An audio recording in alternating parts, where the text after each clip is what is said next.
Peter Wood is our sole public witness who signed up to testify on this bill. Commissioner Wood, we appreciate you signing up. You can begin your testimony. You have 3 minutes. Thank you.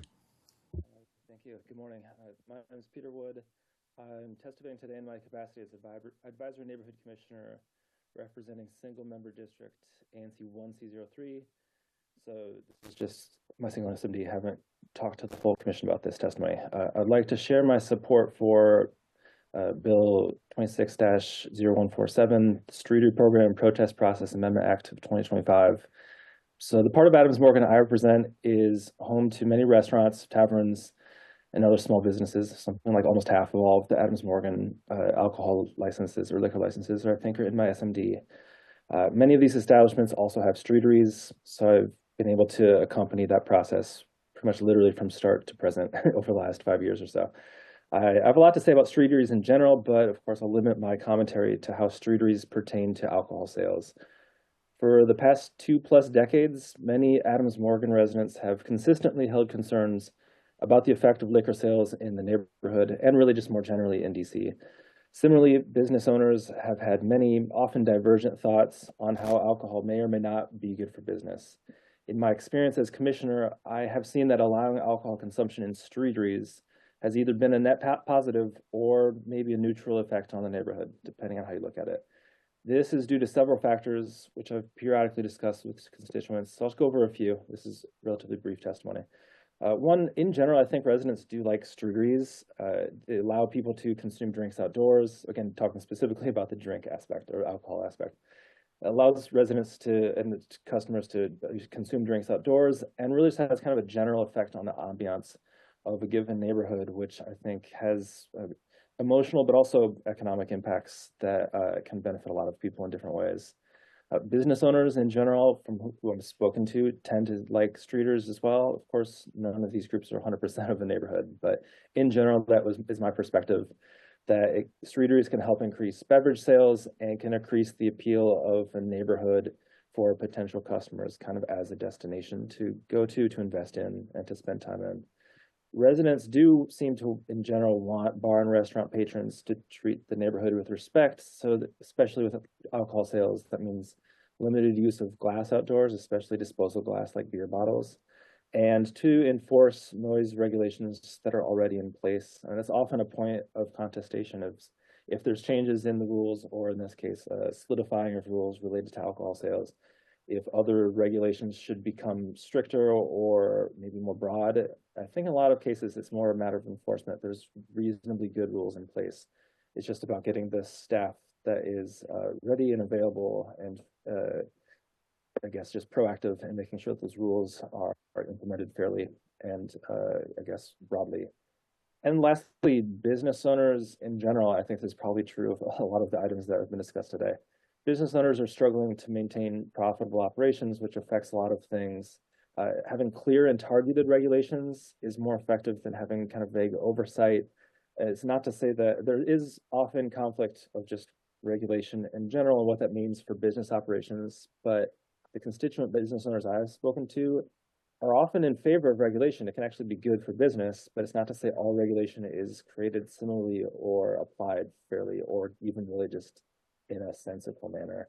And also alcohol sales are a space-efficient way to improve margins. So that's something that I think is often on the minds of business owners, and it's important to keep that in mind when we're shaping legislation, because Adams Morgan, I think, is a pretty useful example of tension around alcohol sales and how that can be complicated. But also, if we are to support our small businesses, and I think that's a good thing for the city and our neighborhoods, you need to think of the ways that a business owner is thinking, which is making as much money as you can without having to have a lot of space for inventory, among other factors.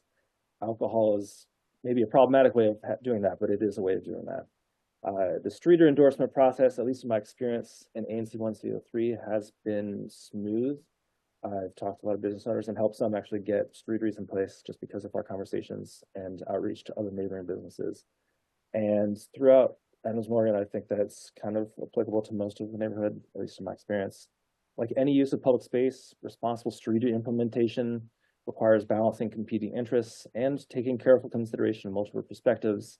That said, I encourage you to make this legislation permanent in order to support the prosperity of neighborhoods like Adams Morgan and more broadly. That's all. Thanks for your time. Thank you for your testimony, Commissioner. I really appreciate it. I was going to ask you just to give us a sense of the feedback you've gotten from businesses and residents, which is exactly what you did in your testimony, so I appreciate that. I kind of preempted my question there. I would love it. We don't have your testimony in writing at this point. I'm not sure if you've already submitted it. If you haven't, I wrote it last night, so I just haven't sent it yet. okay, all right, great. If you could submit it so we can incorporate it into the record, we really appreciate it. And I noticed you were testifying in your capacity as commissioner for your SMD, which is 1CO3. Did you get any feedback from any of your colleagues on the commission about the process or no? I mean, I've talked to commissioners about it for several years now. This specific bill, I've kind of realized that this hearing was scheduled after our most recent full ANC meeting. Oh, okay, So okay. a chance to do that, but I mean, there's like general opinions on these things, but specifically Struderies, I think I could maybe tell in my head. Most people that I've served with over the last 4+ years seem to have that have served as commissioners in Adams Morgan have seemed to have positive experience and perspectives. Maybe one or two have some points of skepticism, but in general, people like the Struderies. I mean, the one interesting point of kind of like, it's not even conflict, but it's just like an interesting and probably important point of discussion is using public space for private businesses, and that is kind of what this is. One of the counter arguments to that is that the alternative is using the same space for private vehicle ownership to be stored. So it's not that either it's particularly excluding the use of private-ish use of public space, but the general public has more access to a Strudery to go sit down than they do to a space that's blocked by a car. So Okay, I appreciate that. Thank you for mentioning that. And I appreciate you mentioning the need for clear and targeted regs and also your testimony about the endorsement process. You mentioned that it generally, your understanding is that it has been smooth. So it's good to hear that as well. Let me ask you if you have any thoughts on the Strudery pilot in Adams Morgan, which began last fall, and the executive paused it in March.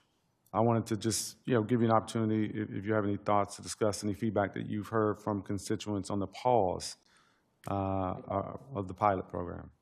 Yeah, I mean, I didn't mention it because I wasn't sure how relevant it is to alcohol sales specifically, but one, I learned of the pause based on kind of just happen chance commentary during one of our ANC meetings from a representative of Adams Morgan's Business Improvement District. So that's to say, to this date, I don't think I've received any official communication from anyone in DC government about what the status of the pilot project is. Currently the chairperson of our commission, so I think that I would get that, and I don't think any of the commissioners have heard that otherwise. So I don't actually know officially what the status of things are. I know that the pilot project received several $100,000 to really tear down all of the pre-existing Struderies on 18th Street from Calorama to Columbia and put up a more uniform set of Struderies for all of the businesses that opted to participate that are more ADA compliant and have more uniform kind of color schemes and things. As far as I know, from what I was told secondhand, the pause is that the businesses that have the Struderies can't do anything to modify them, but they can still have the Struderies. And what I heard from rumors was that the mayor's office is intent or interested in trying to reduce the size of the Struderies to be significantly smaller, which in my mind would almost entirely make them futile. Like the whole point is that they take up space that people can actually occupy. Yeah, and it's got to be, I asked because, even though it's not directly related to alcohol, it is directly related to the ability of those businesses to conduct business generally, but also as we enter the warmer weather months, you would expect more people would be utilizing those outside spaces or the extended spaces that the Struderies have provided. The second it gets above like 62 degrees, those things are starting to get full of people. Exactly. Like people are flocked to it. And people like outdoor space. I think that the public health emergency really changed people's perspectives on the values of outdoor space. That's true to parks as well, but like more germane to this conversation. The Struderies definitely, and like the business owners in general, from who I've spoken to and heard otherwise, they say, yeah, this is good. This increases my square footage and increases the amount of seats and tables that I can serve, and that's I mean, the margins are thin for a lot of these places, and a lot of places that have been around for a while are starting to go out of business again, which is an unfortunate wave of circumstances, but I mean, it means that we have to take these things into consideration to try to make it so that businesses can thrive. Well, yeah, I appreciate, again, your testimony this morning. If you could provide it in writing, I appreciate you answering my questions. It's really helpful for the committee's consideration. Appreciate it. Have a Thank good you. day. Take care.